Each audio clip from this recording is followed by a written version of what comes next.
Hola a todos, soy Marta Alonso Almela, nutricionista clínica y especialista en medicina tradicional china. Hoy estoy aquí para dar una masterclass sobre el tratamiento nutricional en el apoyo de patologías del sistema nervioso. He decidido dividir la clase en dos partes. No quería centrarme solo en patologías neurodegenerativas, que son muy importantes. Ahora vamos a ver cómo podemos ayudar con unas pautas nutricionales determinadas en el tratamiento y en la mejoría de los síntomas y en la reducción de esas crisis y esos brotes neurológicos, pero no quería dejarme sin tratar o ayudar un poco en el tratamiento de patologías muy actuales, muy en el día a día, que son muchas veces detonantes de las crisis de las otras patologías, como pueden ser la ansiedad o el estrés o la depresión. Entonces, vamos a ver las dos partes, cómo ayudar con los alimentos, cómo ayudar a través del tratamiento del intestino, de la microbiota, en la mejoría y en la reducción de esas patologías. Bien, patologías neuronales hay muchísimas. He puesto un poco las más conocidas porque al final el tratamiento del sistema nervioso es muy parecido a nivel nutricional, aunque luego vamos a ver especificaciones de las diferentes patologías. Pero bueno, quiero poner un poquito las más conocidas, aunque luego hay muchas derivaciones. Como os decía, por una parte nos vamos a detener en enfermedades neurodegenerativas que suelen ser enfermedades un poco progresivas, no solemos nacer con este tipo de patologías, a no ser que sean congénitas, pero no es lo habitual. Y bueno, he puesto las tres más conocidas, digamos, un poco la esclerosis múltiple, diferentes tipos de esclerosis, pues bueno, me voy a centrar en esta y en los estudios que he ido poniendo a lo largo de la clase, son sobre todo sobre esclerosis múltiple, el Alzheimer, el Parkinson, que bueno, desgraciadamente hay mucha gente que lo padece y sí que podemos ayudar en ese tratamiento, como os decía, en la mejoría de esos síntomas o en detener un poquito, ¿no?, la evolución de la enfermedad. He puesto de manera muy resumida los síntomas o un poco la definición, digamos, de cada una de ellas. La esclerosis múltiple es una enfermedad autoinmune, por eso la importancia de tratar el sistema inmune que veremos más adelante. Es una patología autoinmune muy inflamatoria.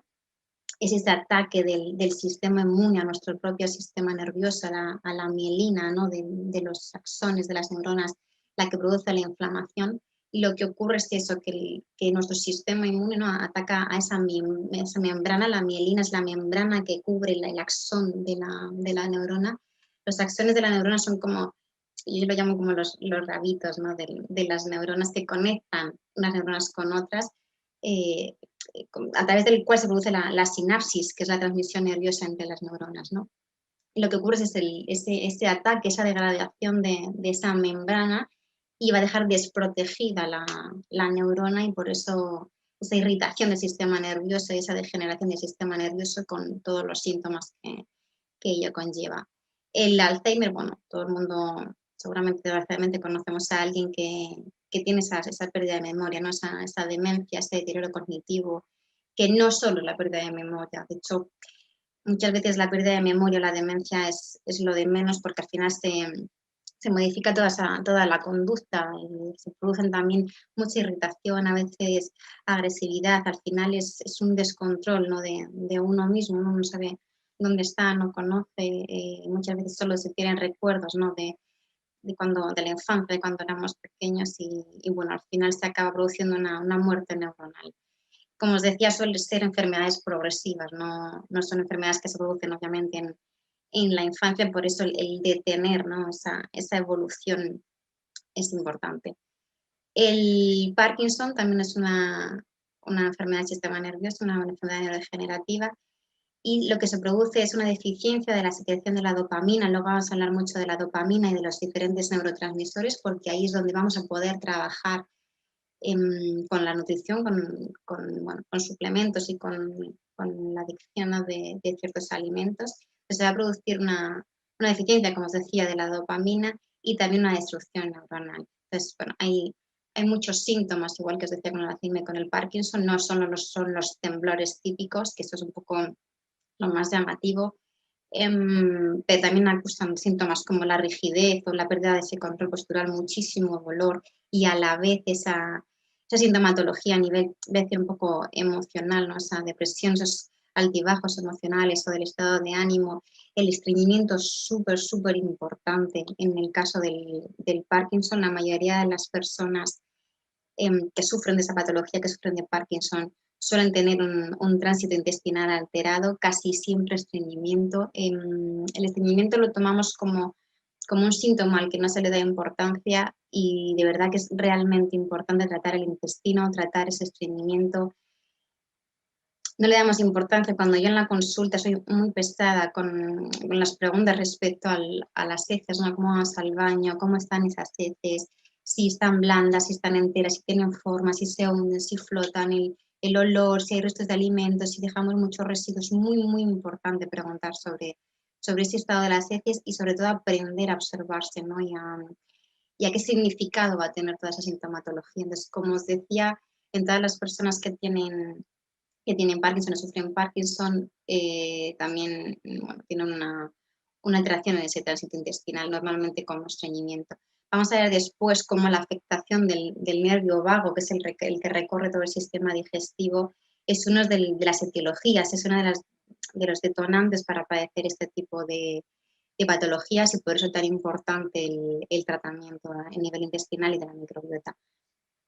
Por otra parte, como había comentado, no quería dejar de lado esas patologías como la ansiedad o la depresión, que al final son patologías que están en gran parte de la mayoría de los pacientes que vienen a la consulta, o porque tienen factores externos que se lo van a producir, o porque tienen un desajuste químico que veremos ahora, que pueden llegar a producir este tipo de patologías, o porque hay otras patologías como las que he comentado antes, que al final ese agotamiento continuo, esa cronicidad que se produce en esas patologías va a conllevar a tener síntomas de ansiedad y de depresión. Entonces, al final es algo muy global.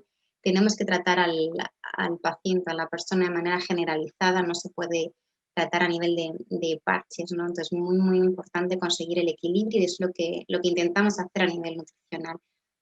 Cuando existe al final una patología, conlleva un desequilibrio químico en el cuerpo. Yo siempre digo que somos química y los alimentos son química, y conseguir ese equilibrio químico que se altera, ¿no? Cuando hay una patología, es muy importante y al final es lo que intentamos conseguir con unas pautas nutricionales determinadas. No se trata de poner una dieta para adelgazar, ni muchísimo menos, sino, pues es lo que decía, intentar incorporar ciertos nutrientes que nos ayuden a conseguir esa síntesis de sustancias, esa síntesis de nutrientes que se van a encargar de equilibrar el sistema nervioso. He definido un poco la ansiedad y la depresión, con síntomas sobre todo, al final son cuadros sintomáticos. Pues alguno de los síntomas porque hay muchísimos. La ansiedad al final no es esa irritación, esa inquietud, esa pérdida de control.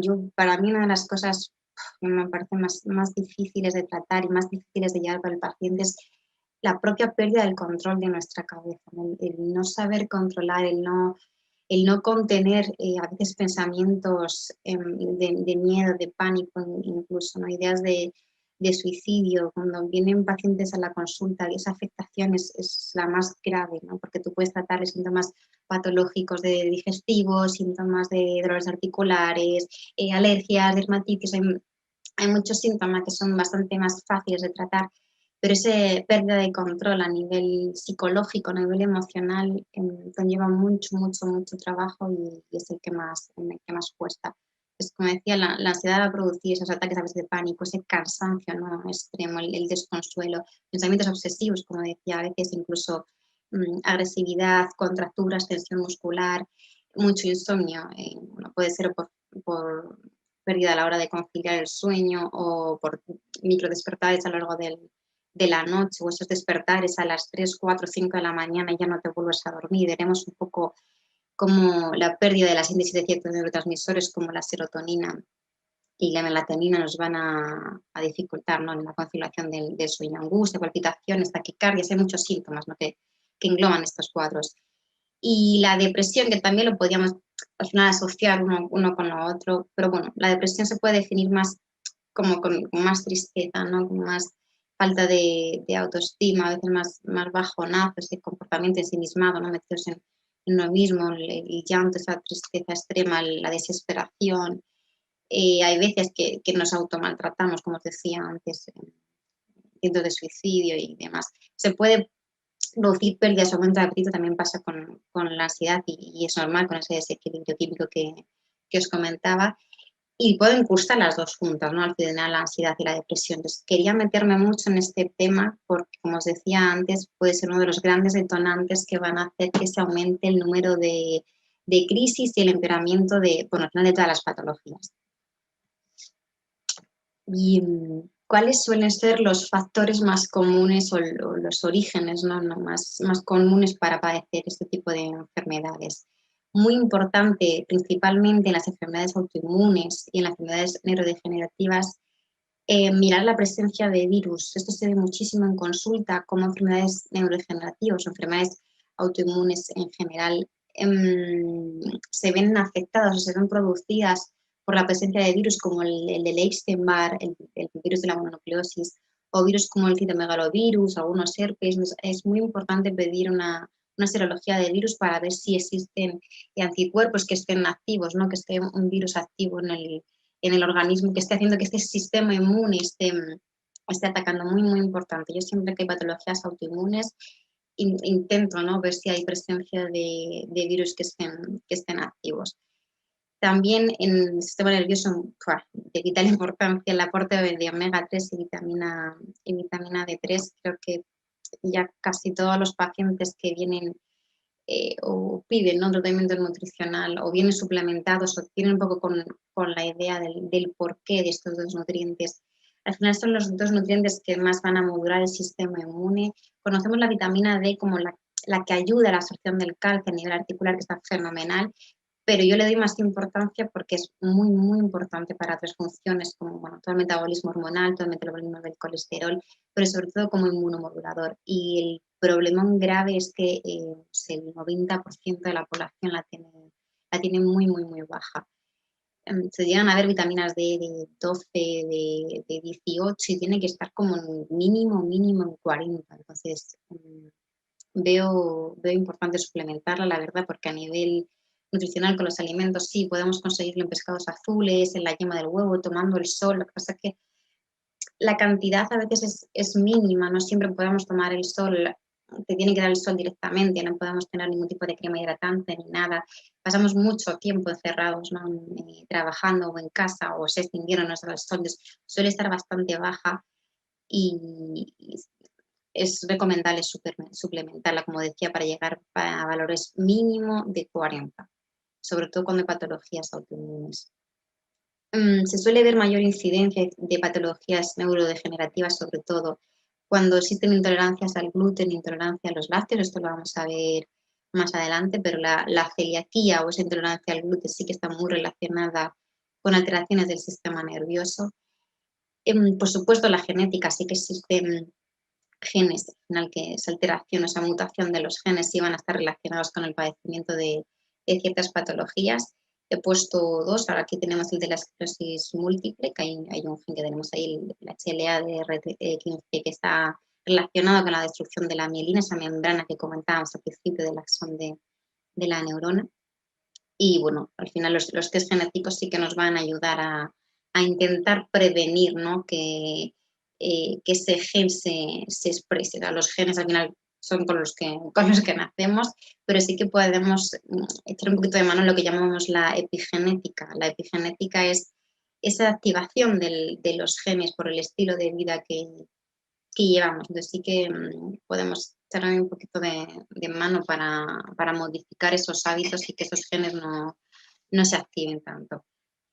También se ve presencia de homocisteína elevados en sangre. Esto es relativamente fácil de tratar porque la homocisteína se controla con el suplemento o el consumo de ciertas vitaminas como la vitamina B12, la vitamina B6, la vitamina B9 y es lo que se suele poner para controlar esos valores altos de homocisteína en sangre, y estudios relacionan esa deficiencia de vitamina B12 tanto en sangre como en el líquido cefalorraquídeo en patologías neurodegenerativas.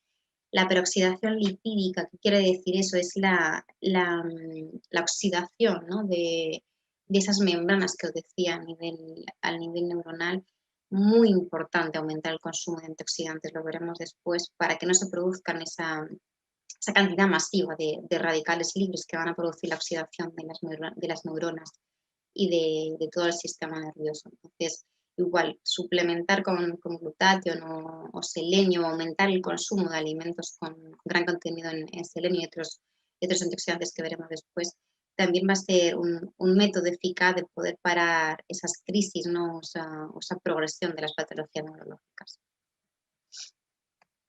He visto también relación con la entrada de péptidos de procedencia bacteriana intestinal. Es decir, cuando tenemos un desajuste en esa microbiota intestinal, es a lo que llamamos la disbiosis intestinal, cuando existe un sobrecrecimiento de ciertos tipos de bacterias como la Clostridium, la E. coli o cándidas, por ejemplo, ¿no? Un crecimiento fúngico, un crecimiento vírico, como decía al principio, o una deficiencia de ciertas bacterias, ciertos lactobacillus, bífidos, que vamos a ver más adelante. Entonces, ese incremento del crecimiento de ciertas patologías, de ciertas bacterias, patológicas, sí que se ha visto relacionado con la entrada de péptidos que van a hacer que el sistema inmune reaccione y ataque también al sistema nervioso. Veremos después mucho el intestino porque es un poco la clave del tratamiento de estas patologías. El estrés, como os decía al principio, va a agravar siempre tanto el número de crisis que se tengan como la intensidad de todos los síntomas, ¿no? Pues aquí con la esclerosis múltiple, pero en realidad es con cualquier tipo de patología, ya puede ser incluso un síndrome premenstrual, cualquier dolor siempre se va a ver incrementado con un exceso de producción de cortisol, con un exceso de producción de estrés. La deficiencia de zinc en niños, en pediatría, sí que se ha visto con una alteración del sistema nervioso, sobre todo esos cambios de estado de humor, esa depresión, esa irritabilidad excesiva, ¿no? O sea, es normal que un niño se coja una rabieta, pero esos ataques excesivos en los pequeños pues, que se ve relacionado con una deficiencia de zinc. Intolerancia al gluten, como decía antes, es importante ver, sobre todo en la esclerosis múltiple, si hay presencia de celiaquía tanto en sangre como a nivel de una colonoscopia. Yo suelo reducir mucho el gluten cuando hay patologías neurológicas degenerativas, pero aún así sí que es bien importante hacer una prueba de celiaquía. Hay veces que las pruebas de celiaquía salen negativas y aún así el gluten tiene mucha afectación a nivel neuronal y sí que es recomendable bajar su consumo. El gen que decía antes del Alzheimer, el APOE4, también se ve muy relacionado en esa alteración con el padecimiento de esta patología. Cuidado con la reducción del colesterol, lo veremos antes con el consumo de ciertos alimentos. Tenemos pavor al colesterol y es un grave error. Todas las medicaciones, ¿no? que se toman para bajar el colesterol hay que tener mucho cuidado. El colesterol tiene una función principal en las membranas de todo el cuerpo. Todas las membranas de las células están hechas principalmente de grasa y están hechas de colesterol. Entonces, hay que consumir grasas, lo veremos después porque es uno de los principales nutrientes a incrementar en el tratamiento de estas patologías. Hay que consumir grasas saludables, grasas antiinflamatorias, pero no tenemos que tener miedo a la ingesta de las grasas, de verdad que no, ¿eh? Porque además todos los tóxicos, todas las toxinas que entran a nivel intestinal necesitan de la producción de bilis para poder ser metabolizados y expulsados del organismo, y si no consumimos grasas no vamos a producir bilis, entonces no vamos a poder ayudar a ese hígado, a esa función de detoxificación hepática para que elimine los tóxicos y las toxinas. Lo vamos a ver después, porque una de las claves también de los tratamientos es la ayuda al hígado, esa hepatoprotección para ayudar a que el hígado limpie, ¿no? Todos los tóxicos que van a producir una alteración del sistema inmune o del sistema nervioso. Vale, os decía que tenemos que regular la producción de neurotransmisores, entonces vamos a ver qué es un neurotransmisor y cómo podemos equilibrarlos, ¿no? A través de la nutrición. Bueno, los neurotransmisores no dejan de ser, al final, sustancias que se producen en el cuerpo encargadas de llevar los mensajes, ¿no? de un lado a otro. Van a producir esos mensajes, esa transmisión de información de una neurona a otra.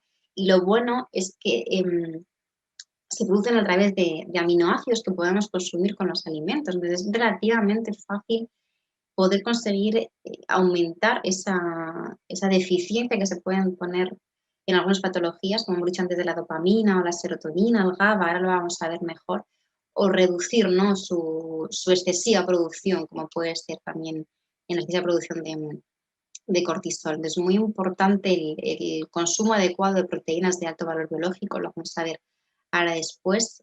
Voy a poner un cuadrito donde se va a ver detalladamente todo esto, pero yo siempre digo que las hormonas son las que controlan todo el organismo, ¿no? Son las que van a dirigir, las que orquestan todo el cuerpo. Van a decir, tú, vete allí, prodúcete o no te produzcas, reacciona de una manera, produce de unas reacciones u otras, unas funciones u otras. Entonces, si se producen un desajuste a nivel hormonal, se desajusta todo el cuerpo. No solo estamos hablando de hormonas sexuales a nivel de testosterona, estrógenos y demás, que no afectan tanto, ¿no?, a nivel neurodegenerativo, sino otros tipos de hormonas como la melatonina o la serotonina, que son también hormonas que sí que afectan directamente a nivel del sistema nervioso.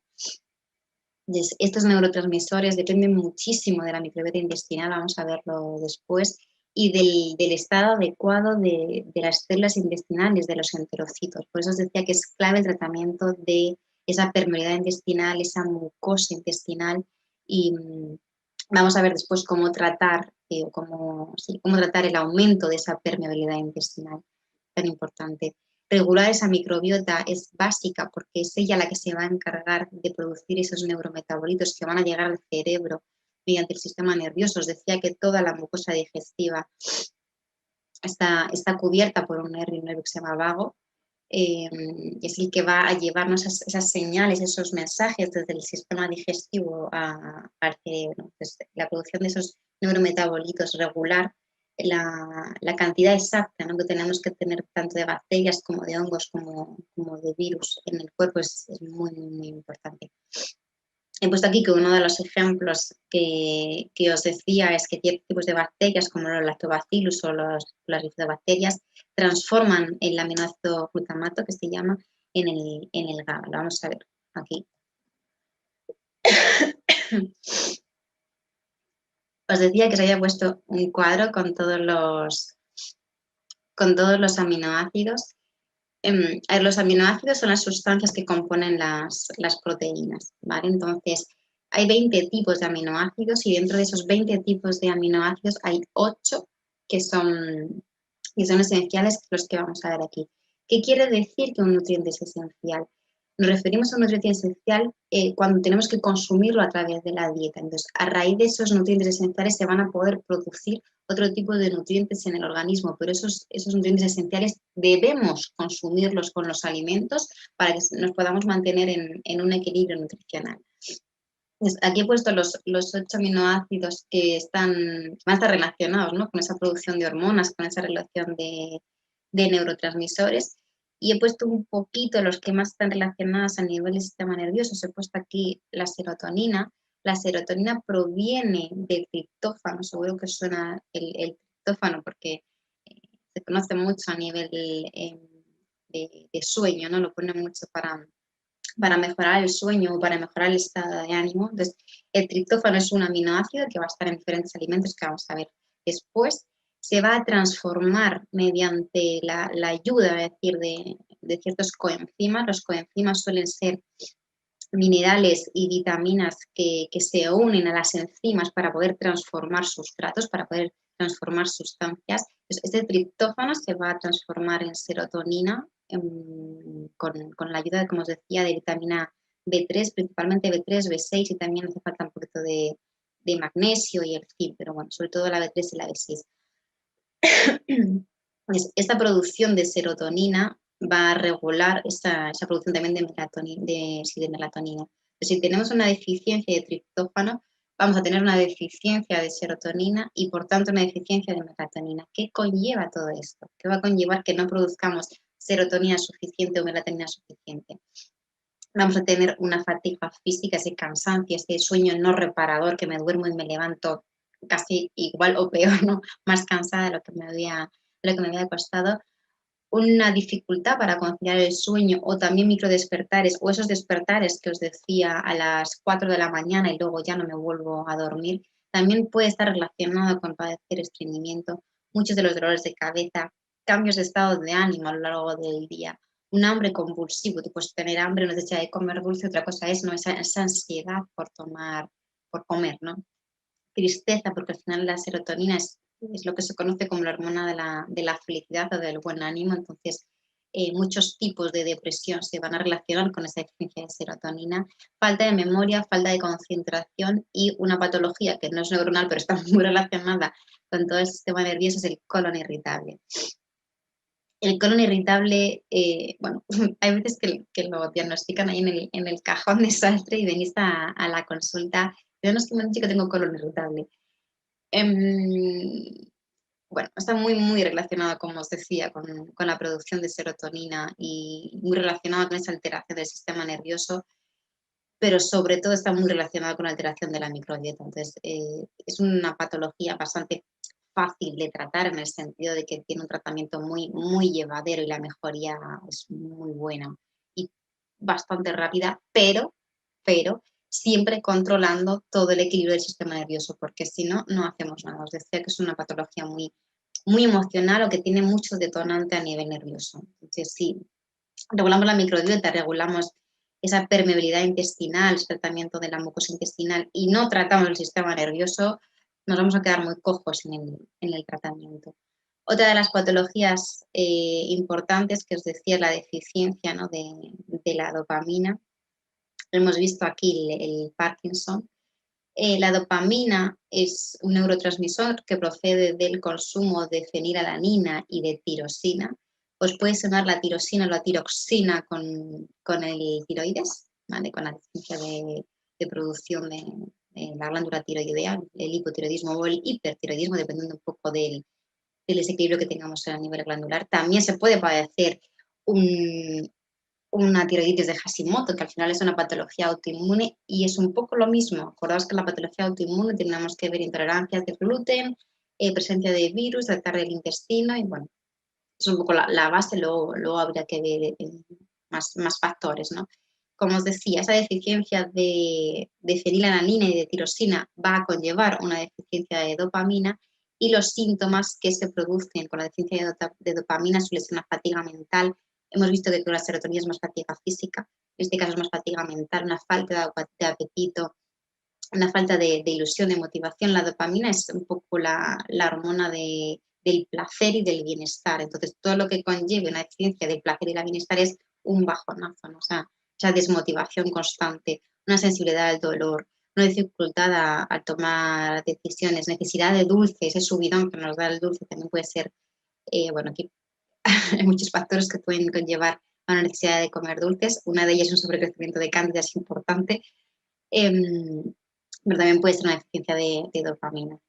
Y el otro que os quería comentar es una deficiencia del GABA que os dije antes. El GABA procede también, bueno, procede principalmente del glutamato, el ácido glutámico, de la glutamina, ¿vale? Y de la taurina también, pero bueno, sobre todo suele ser esta vía la más desarrollada a través del glutamato y de la glutamina. La glutamina es un aminoácido vital para la reparación de las mucosas, es uno de los suplementos que se suele poner para el tratamiento de esa permeabilidad intestinal que os comentaba y que vamos a ver después. Esa deficiencia en la producción del GABA que se ve muchísimo, muchísimo en consulta, suele estar relacionado con igual mucho insomnio, pero insomnio con mucho estrés, es decir, no paramos la cabeza, pesadillas incluso, esa falta de concentración, esa falta de mantener el sueño, mucha ansiedad o miedos, esa baja autoestima, obsesiones, dolores de cabeza, convulsiones, sí que se puede ver en test que se hacen de neurotransmisores, como la gente con epilepsia tiene una deficiencia clave del GABA. Entonces, se puede, como os decía, ayudar al consumo, ¿no? de glutamina y de ácido glutámico o directamente suplementar GABA, que es lo que se suele hacer habitualmente hasta que se consigue un poco el equilibrio. La clave del tratamiento. Esto daría para una masterclass entera, entonces me voy a centrar en lo más importante, en la relación entre el eje este de intestino-cerebro, intestino-sistema nervioso. Os he dicho que está todo cubierto por el sistema parasimpático, el sistema nervioso parasimpático o el nervio vago. Bueno, al final para todas las patologías, que me da igual que sea, cual sea, tenemos que empezar a tratar el intestino lo primero. Es que no me importa si es un dolor de articulaciones, si es una artritis, si es un problema urogenital, si es fertilidad, es que me da igual. Siempre hay que tratar el intestino. Al final es la clave de todo el cuerpo, es el organismo que se encarga de la absorción, del metabolismo, de todo lo que consumimos, de todos los nutrientes, y la alteración de la microbiota va a conllevar una alteración de todo el cuerpo. Entonces, no importa que no tengamos síntomas digestivos. Yo me he tenido que tratar el intestino para patologías que no tenían nada que ver con síntomas digestivos. Entonces, por eso digo, infecciones de orina, infecciones de cualquier tipo, hay que tratar el intestino. Las infecciones de orina recurrentes, infecciones candidiasis, aunque sean vaginales, proceden del intestino. Entonces, hay que tratar el intestino para absolutamente todo. Si es a nivel neurológico, más todavía, porque os decía que este nervio vago va a conllevar, a llevar esas alteraciones, esos mensajes a nivel cerebral. Entonces, cuando hay una irritación del nervio vago, se produce directamente una irritación a nivel cerebral. Lo podemos ver mucho como cuando estamos nerviosos, ¿no? Se nos encoge el estómago, esas mariposas, a veces que nos da estreñimiento, a veces que nos da diarrea, se nos quita el apetito, o sea, todo eso nos hace ver el reflejo de ese sistema nervioso que tenemos en el digestivo, pero no solo eso. Os decía antes que podemos afectar mucho en esos pensamientos de obsesivos, de miedos, ¿no? Incluso de autolesionarnos, y depende mucho, mucho de un desajuste de la microbiota. Esa microbiota intestinal puede producir ese tipo de pensamientos, ese tipo de alteraciones neuronales. Entonces, siempre que tengáis patologías bueno, psíquicas, emocionales, fuera de un control, sin un factor externo que los esté produciendo, mirar a ver cómo tenemos la microbiota intestinal. Hay que hacer un test de disbiosis, un test de microbiota, para ver cuál está siendo esa alteración. Como os decía antes, ¿no? Se ve mucho en consulta como cuando hay una alteración en la esfera psiquiátrica, en la esfera emocional, también va a proceder con síntomas a nivel digestivo, o de candidiasis, o de estreñimiento, diarreas, hinchazón, gases. No tiene por qué, o sea, no está obligado, pero es raro que no suceda. Esa depresión, la esquizofrenia, el autismo también, los déficits de atención, que no lo he puesto en esta masterclass, pero también hay que tratar mucho la microbiota. Yo he tenido niños muy, muy pequeños que hemos mejorado mucho la sintomatología tanto del autismo como esa déficit de atención, esos TDA, con el tratamiento de la microbiota, con bueno, la reducción del consumo de azúcar, la reducción del consumo de gluten o de trigo principalmente, y suplementos o el incremento de omega 3 con muy, muy buenos resultados. El consumo de omega 3, el consumo de vitamina D, el consumo de probióticos y la reducción de ciertos alimentos, de ciertos aditivos, de ciertos colorantes, y el gluten se ve muy, muy relacionado y de verdad con muy buenos resultados para tratamientos de TDA o de autismo. No estoy diciendo que con esto se vayan a tratar o a curar las patologías, no estoy hablando de nada de eso, estamos hablando de una mejoría creciente en ese tipo de enfermedades. Al final tiene que ser la nutrición una pata más, ¿no? de ese tratamiento. No se trata de que tomo esto, como esto y suprimo el resto de los tratamientos. No es eso. Al final es una ayuda, un complemento. Yo siempre digo que toda patología crónica debería llevar como complemento o como incluso base un tratamiento nutricional adaptado a la patología que se tenga y adaptado a los síntomas y al paciente. Bien. Patologías del sistema nervioso muy relacionadas con la producción excesiva de histamina, como consecuencia de un aumento de esa permeabilidad intestinal, que voy a explicar después, pero al final cuando tenemos un aumento de esa permeabilidad, esa separación entre las células del intestino, de los enterocitos, lo que ocurre es que entra absolutamente todo a nivel intestinal, todos los residuos del metabolismo, de los alimentos, de los medicamentos, esos péptidos que os decía que se producían a nivel bacteriano, esas cambias, entra todo a nivel intestinal. Y este sistema inmune que tenemos en esta mucosa intestinal va a producir sustancias inflamatorias como reacción, entre ellas la histamina, que es muy, muy inflamatoria. Muchas de las migrañas, que no he puesto también, sería una de las patologías, ¿no? A nivel del sistema nervioso. Muchas de las migrañas cursan con un aumento de la histamina importante. Ni qué decir de todas las patologías dérmica, dermatitis, alergias, asma. Muchas de las artrosis y artritis también tienen una histamina bastante alta y gastritis, patologías gastrointestinales, igual hay que controlar esa producción excesiva de histamina por parte del sistema inmune o con el consumo excesivo de alimentos con histamina, que también sería parte del tratamiento en este caso. Bueno, os he dicho ya un poco el desajuste, ¿no? de la disbiosis, que va a hacer que el sistema inmune de nuestro organismo esté atacando a esos péptidos que van a entrar a nivel intestinal, y si se desajusta esa microbiota se va a desajustar la producción de citoquinas inflamatorias. Más etiología a nivel intestino, más relación entre intestino-cerebro, es como hemos comentado al principio de la ponencia, esa alteración de los virus, esa alteración de la carga vírica muy relacionada con todas las patologías del sistema nervioso. He puesto aquí algunos estudios, hay muchos, he puesto aquí algunos estudios sobre los microorganismos patógenos que van a alterar más a nivel del sistema nervioso. Sobre todo el herpes y el Epstein-Barr son los dos más relacionados con la esclerosis, por eso he dicho que habría que hacer un poco de una serología vírica para ver la presencia de pseudomonas y el herpes simple también está relacionado con la patología de Alzheimer. Entonces, todos los herpes, al final, el Epstein-Barr, el herpes zóster, el herpes simple, el citomegalovirus, hay que mirar presencia de virus en patologías neurodegenerativas y en todas las patologías autoinmunes. Bien, ya hemos visto un poquito parte de la etiología, sobre todo etiología que podemos tratar o mejorar a nivel nutricional. Ahora vamos a ver un poco a nivel general que deberíamos consumir o reducir o tratar para mejorar esa sintomatología o reducir el número de crisis o de brotes. Y luego he puesto un poco especificaciones por las patologías que hemos comentado.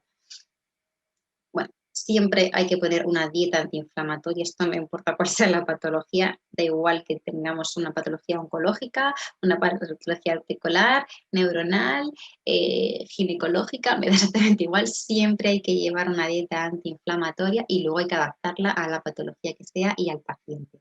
En este caso, como os decía, será una dieta antiinflamatoria con una reducción del gluten importante, principalmente del trigo, eso seguro, pero normalmente suelo reducir gluten o, bueno, se pide una prueba de celiaquía y aún así, si no, podemos dejar el consumo de avena, pero yo intento reducir primero el gluten para bajar esa inflamación a nivel neuronal y luego sí puedo ir probando tolerancias a ciertos tipos de gluten.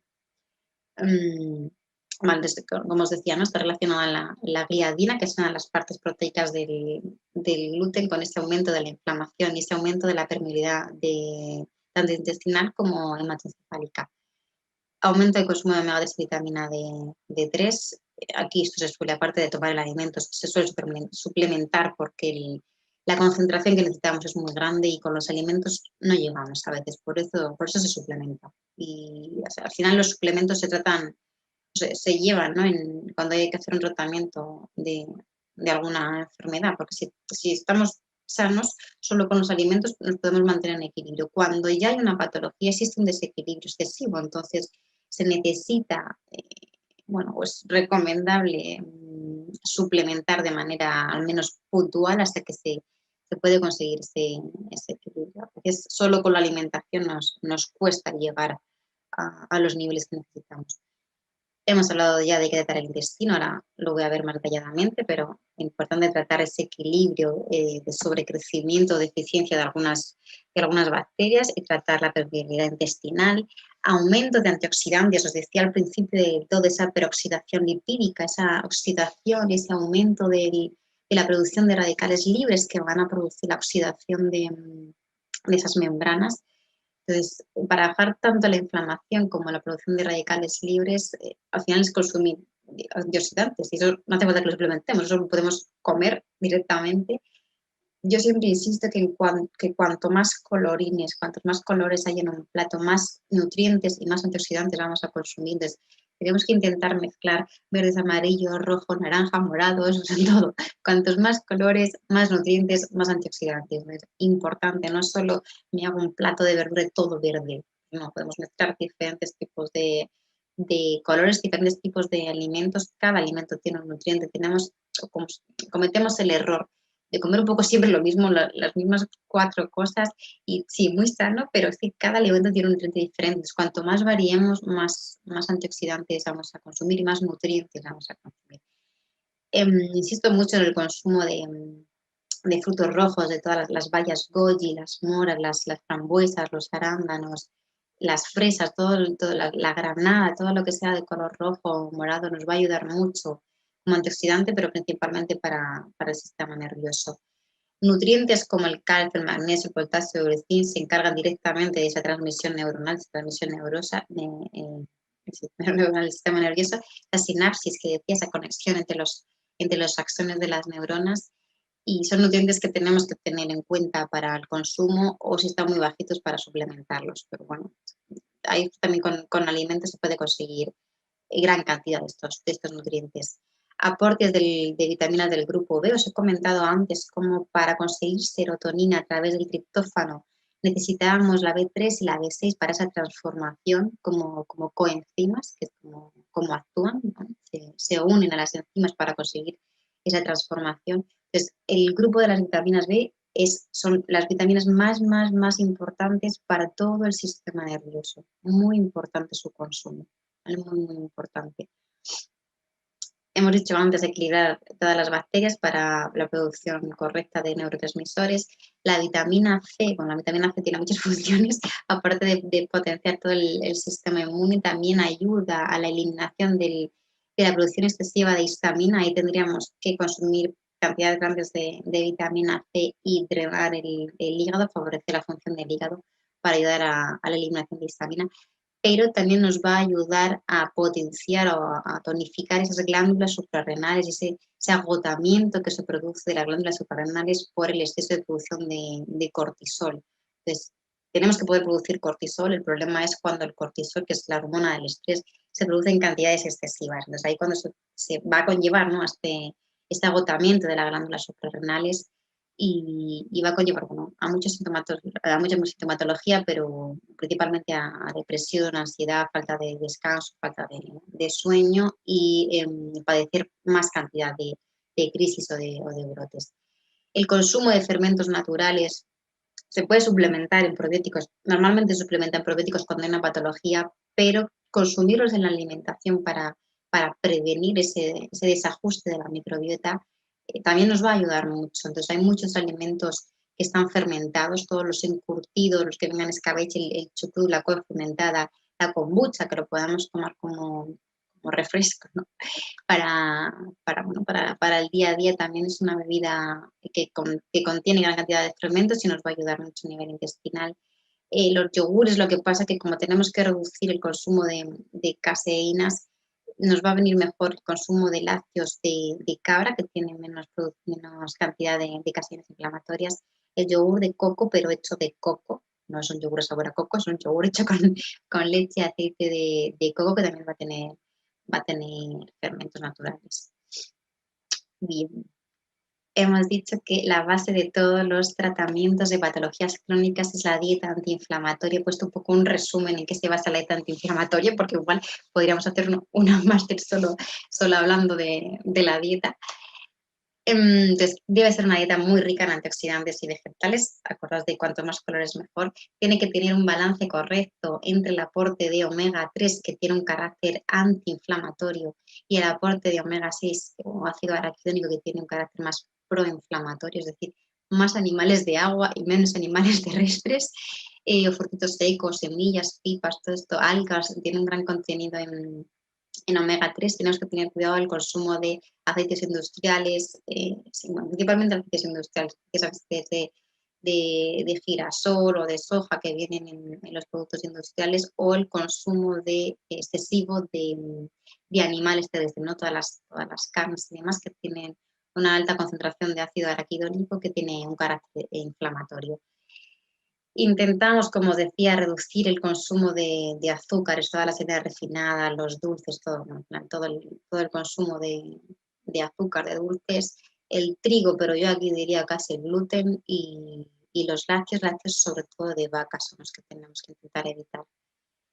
Ricas, decía, en grasas, acordad de que todas las membranas están hechas de grasas, ¿vale? Entonces tienen que ser grasas poliinsaturadas, que son los omegas, omega 3, omega 9, omega, a veces omega 6, pero dependiendo de la procedencia y que haya un equilibrio, como os decía, entre omega 3 y omega 6, y rica en fibra, mantener los niveles de azúcar estables, muy importante también para no tener alteraciones del sistema nervioso, favorecer la detoxificación hepática, que lo voy a ver ahora, intentar tomar los alimentos lo más frescos posible o libres, ¿no? de una cantidad de aditivos, cuanto más naturales, voy a decir, mejor. Se pueden ser integrales con el grano entero, vamos a consumir más cantidad de fibra, más cantidad de vitaminas y de minerales, y vamos a reducir esa alteración de los azúcares. Siempre que pueda ser ecológica mejor, y si no, bueno, intentaremos ayudar a esa eliminación de tóxicos. Vale. Lo he dicho antes, lo voy a resumir. Tratar el intestino es la clave de todas las patologías, pero si es neurodegenerativa el sistema nervioso, más todavía. Acordaos que en el intestino es donde se produce esos neurometabolitos que van a ayudar a la síntesis correcta de neurotransmisores.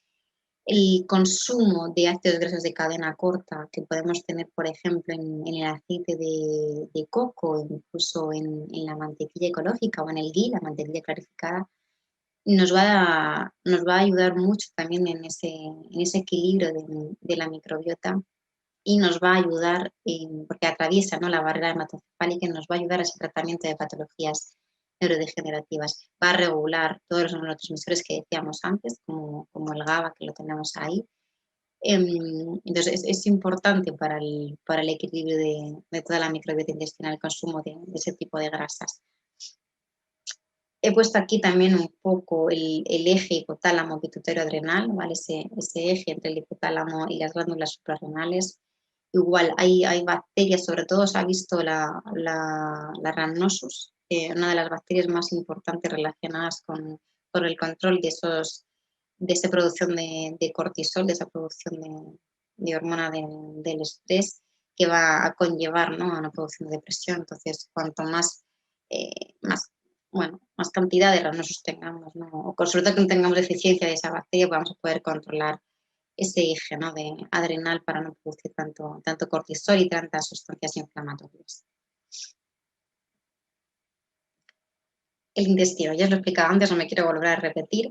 Vemos aquí cómo las células del intestino deberían estar unidas entre ellas para que no pasen a través intestinal ninguna de las toxinas, de los residuos, microorganismos que no deberían pasar ahí, antígenos de residuos de los alimentos, deberían quedarse en el intestino y excretarse con las heces y no pasar esa barrera intestinal, donde va a llegar el sistema inmune y va a producir, ¿no?, esas sustancias inflamatorios, ese ataque por parte del sistema inmune. Entonces, ya he dicho antes que me da igual el tipo de patología que sea, tenemos que tratar el intestino siempre, siempre, siempre.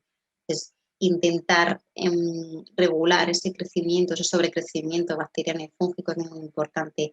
Llevar, si existe sobrecrecimiento, que normalmente en esta patología siempre hay, llevar una dieta de manera temporal específica para el tratamiento de esa disbiosis, para reducir ese crecimiento bacteriano o fúngico o de cándidas, suplementar o intentar tomar glutamina o el ericio, también la melena de león viene muy bien para reparar, para volver a unir los enterocitos. Es decir, como decía antes, la carga viral. También se puede utilizar aquí, en suplementos específicos, pero yo suelo utilizar mucho la micoterapia, va muy bien. No sé si os suena un poco el consumo del shiitake, el maitake, el reishi, el champiñón del sol, son hongos medicinales que ayudan muchísimo, muchísimo en el tratamiento del sistema inmune, y esa modulación es lo que hace, modular el sistema inmune. Y bueno, aumentar lo que decía, ciertas bacterias como los lactobacillus o las bifidobacterias. He puesto aquí un cuadrito de los factores que más van a alterar esa microbiota intestinal o esa permeabilidad intestinal. Hay muchos, pero sobre todo estrés, consumo de medicinas o una mala alimentación obviamente la genética y el consumo de antibióticos que al final arrasan con todo. Súper importante que si se tiene que tomar un antibiótico se tome mínimo durante un mes unos probióticos para volver a repoblar todas esas bacterias que hemos perdido con la toma de antibióticos.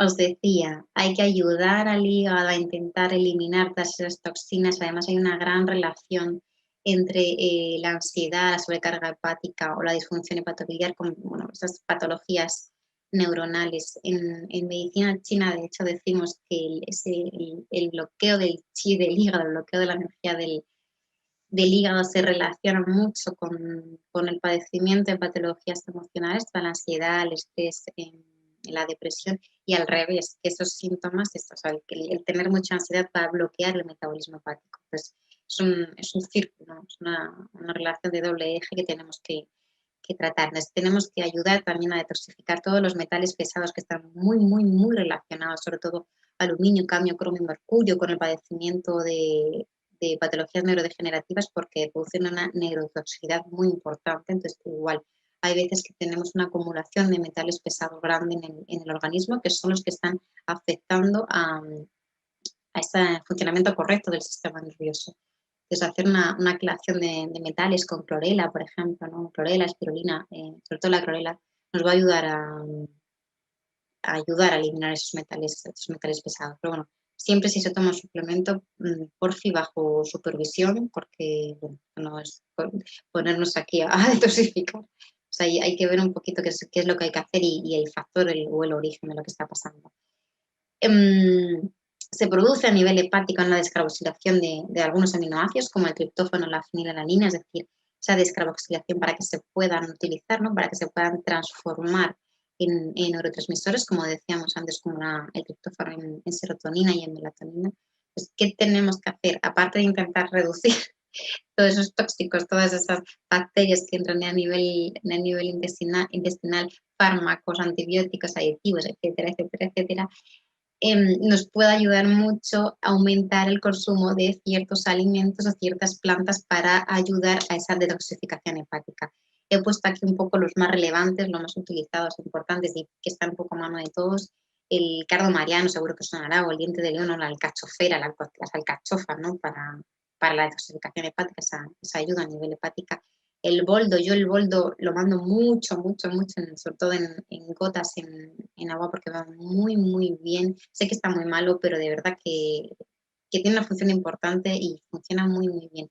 Lo uso también en pérdida de peso para ayudar al metabolismo de grasa y a descargar, ¿no? Esa sobrecarga que a veces tiene el hígado con esa acumulación excesiva, sobre todo a nivel abdominal de grasa. La cebollita, el ajo, los puerros, el brócoli, las coles, todas las crucíferas, el repollo, la cal, todo eso nos va a ayudar mucho a detoxificar a nivel hepático. El apio, el nabo, las endivias, todos esos alimentos tienen una gran concentración de azufre y es ese azufre el que nos va a ayudar a la sulfoconjugación, que es como se llama al final, esa ayuda, ¿no? Para eliminar todos los tóxicos del organismo.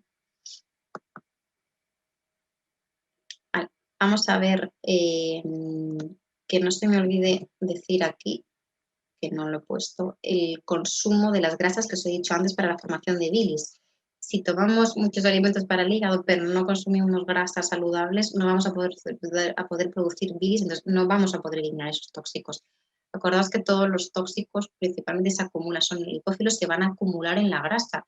Cuanta más grasa tenga acumulada una persona, más intoxicada va a estar. Necesitamos consumir grasa saludable para poder arrastrar esos tóxicos. Si no consumimos grasa, es muy difícil que nos detoxifiquemos y es muy difícil perder peso, perder grasa acumulada si no se consume grasa. Eso es un error grave, voy a decir, que se hacen en dietas para adelgazar. Yo no soy muy partidaria de hacer dietas, soy más de un poco pues de adaptar, ¿no? la alimentación dependiendo un poco del desequilibrio que tenga el paciente que tengo delante. Al final se tratan pacientes y no patologías. Pero bueno, que es un error el no consumir grasas para intentar perder peso, porque la grasa se arrastra con grasa, no se arrastra o sea, no se metaboliza la grasa tomando, no sé, un kiwi, no se metaboliza con fruta y verdura. Esa fruta y verdura nos puede ayudar con la fibra, nos puede ayudar a desinflamarnos, a eliminar residuos, sí, está fenomenal, a aumentar ese peristaltismo intestinal, pero si no consumimos grasa saludable es muy difícil metabolizar la grasa que tenemos que eliminar. Vamos a ver un poco nutrientes específicos por patologías.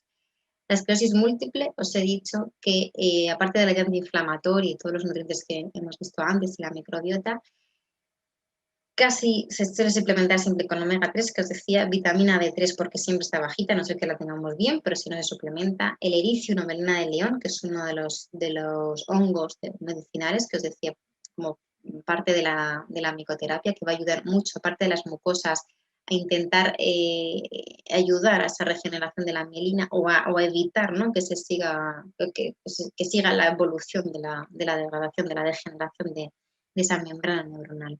Probióticos siempre para que la microbiota. Y luego la esfingomielina también es un suplemento importante, es un esfingolípido, forma parte de esa membrana que os decía de la vaina de la mielina que aísla, ¿no?, recubre los axones y protege del ataque del sistema inmune. Consumo de omega 3 para tanto la membrana como esa fluidez o sea, que no se produzca esa rigidez, ¿no?, que decíamos que ocurre en las esclerosis. El antiinflamatorio, en este caso, yo pondría sin gluten sí o sí. Tratar el intestino seguro y lo que decía de consumo de antioxidantes por parte de los alimentos. Aquí no haría falta suplementarlo. Si quieres, sí, de manera puntual, pero creo que llevando una dieta antiinflamatoria rica en antioxidantes, rica en colorines, es suficiente y tener un estilo de vida que no produzca una necesidad de producción de radicales libres. El Parkinson, aparte de todo lo que ya hemos visto, se ve muy relacionado con dos factores principales. El exceso de homocisteína, que como os he dicho, ahí consumiendo cantidad necesaria de vitamina B12, B6 y B9 es como se regula esa alteración, ese incremento de la homocisteína. Entonces va a impedir la producción correcta de dopamina. Y luego que cuando tomamos la L-Dopa en el Parkinson, que es lo que se suele poner en esta patología, compite con algunos aminoácidos para poder absorberse. Entonces hay alimentos que tenemos que intentar evitar cuando nos estemos tomando el L-Dopa. Entonces, hay algunos de ellos, los huevos, el pescado, la carne, el pollo, esos son alimentos que, me refiero a la vez, al tomar el L-Dopa, no consumir en ese mismo momento este tipo de alimentos. Por supuesto, permeabilidad intestinal, microbiota y ayudar al hígado y a esa oxidación. Repito, hay muchos estudios. He puesto algunos aquí porque es que hay demasiados, pero sobre todo en este caso la relación el consumo de azúcares de la glicación y del efecto del omega 3 para intentar controlar, ¿no?, esa sintomatología de Parkinson. El Alzheimer. He visto bastantes estudios sobre la relación entre la diabetes, las hiperglucemias y las hipoglucemias con el riesgo de padecer Alzheimer. Es algo que me ha sorprendido porque sí conocía mucho esa alteración de los niveles que os decía antes de azúcar con la alteración del sistema nervioso, pero no sabía que tenía esa relación tan directa entre la diabetes, esa insulina, esa resistencia a la insulina también, o esa deficiencia de la producción de insulina, esa alteración de las glándulas beta del páncreas, que son las que producen la insulina, y la relación con el Alzheimer. Así que he visto que esa diabetes produce un encogimiento del centro de la memoria, ¿no?, y padecer esas demencias. Igual, el aumento de la glucosa en sangre va a producir una deficiencia de dopamina, que también nos puede ayudar a nivel de Parkinson. Esa deficiencia de GABA, acordaos que el GABA es un neurotransmisor que relaja, voy a decir, ¿no?, que relaja un poquito el sistema nervioso, o ese agotamiento de las catecolaminas a nivel suprarrenal. Es muy importante mejorar ese metabolismo de azúcar y consumir vitaminas del grupo B, como os decía, y magnesio.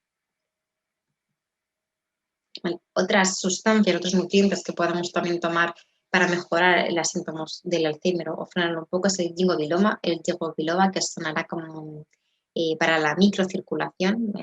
El castaño de Indias y el ginkgo biloba son las dos sustancias, las plantas que nos van a ayudar mucho para la microcirculación. Entonces va a mejorar, ¿no?, ese riesgo sanguíneo y va a mejorar bueno, la nutrición al final del sistema nervioso. La glutamina, como os decía, también está muy recomendada, aparte para mucosas, para el sistema nervioso y para la producción de GABA. Recordaos, si no lo miráis luego otra vez, el cuadrito que he puesto al principio de los aminoácidos, de la glutamina, el ácido glutámico y la producción de GABA. La fosfatidilcolina que se puede suplementar, pero si no lo podemos también obtener principalmente de huevos y sardinas. Y muy importante estos dos. El aceite de coco mejora muchísimo, muchísimo la memoria, ¿vale? Muchísimo los síntomas de Alzheimer y el omega 3. ¿Vale? Yo aquí suplementaría omega 3. El aceite de lino, las semillas de lino hidratadas o las semillas de lino molidas van muy, muy bien también. El pescadito azul, pero pescado azul pequeñito para que no tenga mucho mercurio. La sardina, los boquerones, los salmonetes, la caballa mejor que el atún. Intentar si compráis conservas, por favor, que no sean en lata. Es mejor que sean en cristal dentro de lo que haya en cristal, pero bueno, sobre todo pescaditos pequeñitos y eso, frutos secos, las nueces, seguro que suena mucho las nueces para la memoria, pero es por el omega 3. Los coquitos de las nueces de Brasil mejoran muchísimo el sistema nervioso. Yo, aparte que tonifican mucho las glándulas suprarrenales, los mando mucho para eso, para tonificar las glándulas suprarrenales, todos los frutos secos, que no os dé miedo tomar frutos secos. No se trata de tomarnos un paquete entero de nueces al día, pero un puñado todos los días, semillitas molidas, trituradas, pipas de calabaza, pipas de girasol, todo es muy, muy importante para todo, pero sobre todo para desinflamar y para regular el sistema nervioso. Y como os decía, el aceite de coco ecológico, por fin virgen, que no esté refinado, o sea, tiene que oler y saber a coco. Bueno, tiene muchas actuaciones, ¿vale? Pero principal, va a mejorar el sistema nervioso, va a mejorar la memoria y actúa mucho para regular la microbiota. O sea, ese consumo que os decía antes de ácidos grasos de cadena corta que se contienen en el coco va a ayudar al equilibrio de la microbiota y actúa también como un antifúngico y bactericida para el sobrecrecimiento de cándidas y de bacterias. Ansiedad, estrés y depresión. Lo he puesto aquí un poco porque en conjunto porque depende un poco de los mismos nutrientes. Entonces, os decía, el consumo de triptófano y el 5-HTP es la forma activa del triptófano, que es como suele estar en los suplementos, pero depende mucho de la B6, de la B5 y la B3 para su transformación, sobre todo B6 y B3. La fenilalanina, la tirosina, el triptófano, todo esto importante para la depresión. Ay, esto que no me quería quedar sin decíroslo. Consumir hidratos de carbono complejos o algo de fruta en la cena nos va a ayudar a liberar ese triptófano. Es decir, si en la cena aportamos una cantidad pequeña de hidrato, pues un cracker de trigo sarraceno o un poquito de quinoa o unos frutos rojos, unas fresas, unas moras, unas bayas, junto con unos frutitos secos, nos va a ayudar mucho a consumir triptófano, pero y a que ese triptófano llegue libre a nivel cerebral. La insulina que se produce, ¿no?, cuando consumimos un hidrato, va a dejar libre el triptófano del resto de los aminoácidos para que llegue a nivel cerebral. Entonces, importante, ¿vale? Cuando queremos mejorar sobre todo el sueño y esa producción de melatonina, introducir un poquito de hidrato, ya digo, un hidrato antiinflamatorio, no un hidrato pesado, un poquito de quinoa, un poquito de trigo sarraceno, un poquito de mijo o una frutita que no sea demasiado dulce, sobre todo frutos rojos, con triptófano para también introducir triptófano con frutos secos para poder introducir triptófano. Nos va a ayudar mucho la producción de melatonina y poder controlar esa ansiedad o ese estrés. Estabilizar lo que os decía antes, los picos de azúcar. Es muy importante mantener una glucemia estable, esos cambios de estado de ánimo en el mismo día, esos subidores y luego los bajones, dependen mucho de esa inestabilidad en los picos de azúcar. Entonces, aprender a comer de una manera determinada para no tener ese desequilibrio a nivel de glucemia también es importante. Entonces, cuidado con el consumo excesivo de frutas solas o el típico desayuno no sé, de tostada con zumo, fruta, mermelada, o sea, todo hidrato, aunque sean hidratos saludables, que no sean hidratos industrializados, procesados, no dejan de contener azúcar. Entonces vamos a tener un subidón y en ese momento pues nos vamos a encontrar muy bien. A veces nos va a producir un poco de ansiedad, pero el problema viene después, ¿no? Cuando nos da esa bajada de glucosa, cuando nos vamos a encontrar mal. con dolores de cabeza, depresión, síntomas de miedo, ansiedad, una necesidad extrema de consumir dulce. Entonces hay que aprender a regular los picos de azúcar. Es importante enseñarlo mucho en la consulta. Os decía, insisto, en el consumo de omega 3,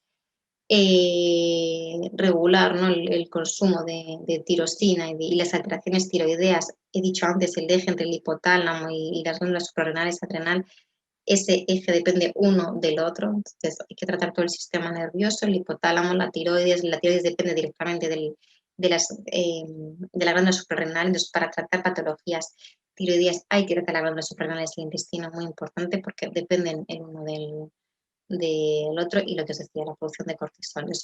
Alimentos buenos, ¿no? para producir magnesio, para tener litio. El litio también está muy relacionado en la deficiencia de litio con depresiones, y consumir triptófano, pues hay un poco los alimentos que más magnesio tienen, que más litio tienen y que más triptófano tienen. Hay muchos, pues un poco los que más concentración tienen. Y he querido poner un menú solo de 3 comidas. Es cierto que si hay mucha inflamación es mejor no hacer muchas comidas, ¿vale? Porque al final el sistema inmune se regula, o esa autofagia, esa eliminación de toxinas del cuerpo necesita periodos de ayunos. No me he querido meter aquí con el ayuno intermitente, pero también es muy beneficioso para mejorar toda la inflamación y toda la alteración del sistema inmune. Potenciar esa detoxificación del hígado, hacer ayunos intermitentes, pero bueno, que no he querido poner entre comidas y he querido dejar solo 3 comidas para dejar periodos de ayuno entre las comidas y mejorar, darle un poquito de tiempo al organismo a que equilibre. Al final, siempre que comemos se va a producir una pequeña inflamación, ¿no? para la propia digestión. Sí, encima tenemos problemas intestinales o digestivos más todavía, o problemas del sistema nervioso más todavía, pero entonces, bueno, hay que adaptarlo a cada paciente, pero no es muy conveniente estar picoteando, aunque sean alimentos buenos, a todas horas, porque no dejamos que el organismo al final se cure, voy a decir. He puesto un ejemplo, es un ejemplo, obviamente. Un desayuno en la avena, aparte de tener fibra, tiene bastante triptófano, entonces que le gusten los copitos de avena en porridge, o bueno, me da igual, copos de avena, galletas de avena, es que la avena se puede tomar de muchas formas. Las nueces o papel seco, he puesto las nueces o los coquitos, las nueces de Brasil, las nueces pecanas, tienen gran cantidad de triptófano y de omega 3. Una tortilla que también tiene mucho triptófano. Comidas, bueno, depende un poco de por dónde tiremos, si es más vegetariano. Yo intento que no abuséis demasiado de mucho animal, pero bueno, podemos poner una combinación de legumbres con arroz, o legumbres con quinoa, rúcula, piñones. Hay muchos alimentos al final que podemos introducir. Podemos poner un poquito de pescado azul con brócoli, que nos va a ayudar a desinflamar y a ayudar al hígado. El aguacate, que es muy antiinflamatorio y tiene grasas muy, muy saludables, y también tiene triptófano. En la cena lo que he dicho es poner, como os he comentado, un poquito de hidrato, un poquito de fideos de arroz o pescado azulito, o la quinoa, verduras como los champiñones. Si no hay sobrecrecimiento fúngico, si no hay sobrecrecimiento de cándidas, modulan mucho, mucho el sistema inmune, de ahí lo de la micoterapia. Entonces también nos viene bien el consumo de setas para el sistema inmune. La caballa como pescadito azul. Y lo que os comentaba, tomar un puñadito, ¿no? de frutos rojos con frutos secos, o las pipas de girasol, que tienen muchísimo triptófano, nos va a ayudar a producir serotonina y a producir melatonina. Hay muchos alimentos y, repito, hay que adaptarlo al paciente, a los síntomas del paciente y a cada caso en particular. Al final esto ha sido un poco un resumen, una introducción de cositas que podemos ir haciendo a nivel nutricional para mejorar los síntomas, o para reducir el número de crisis que se puedan, o brotes que se puedan producir a nivel neuronal. Espero que os haya gustado, espero que hayamos aprendido un poquito hoy, y nada, ha sido un placer como siempre. Nos vemos en otras clases. Un saludo, un abrazo a todos.